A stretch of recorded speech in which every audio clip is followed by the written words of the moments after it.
Hey guys, it is Renisha here, and I'm coming at you today to give you tips on how to get rid of those freeloaders.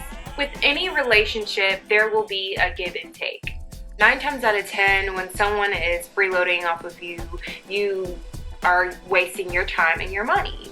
And what will happen is that these people will take your kindness for weakness and overextend their stay. So what you want to do is have either a verbal or written confirmation of how long they're going to stay. Otherwise, it's just a door that's open for them to stay as long as they want to stay.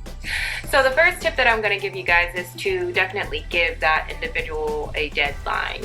The good thing about deadlines are that it gives both parties an understanding of what's happening, what's going on. Some people may think that it's a little rude to give deadlines, but honestly it's the safest choice because both parties know where they stand, and it is a great way at preventing the person that is allowing someone to stay with them from,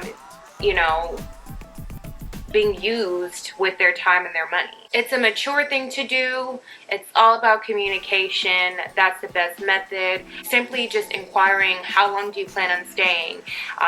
That's a great question to, ask, opposed to leaving it open-ended and allowing the person to stay however, long they want to stay. That is a recipe for getting used. Tip number 2 is securing the bag, aka making sure that you're not being used for your money. Freeloaders tend to use your things without your permission, or even offering to pay for, it being an inconvenience to you.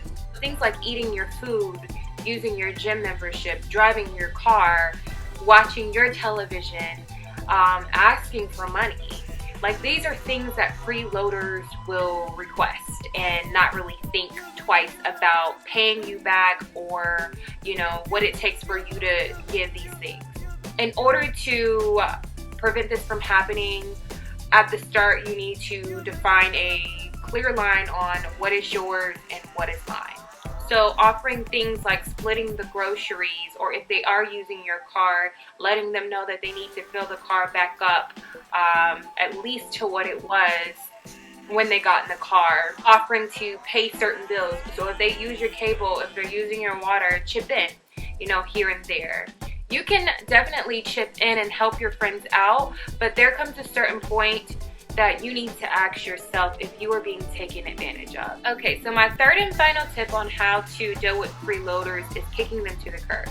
Now, when you come to a point that you have to literally ask yourself, how much more of this I can take, you have now entered the twilight zone, aka your breaking point, and it is then time for you to think of a way to let them know they got to go.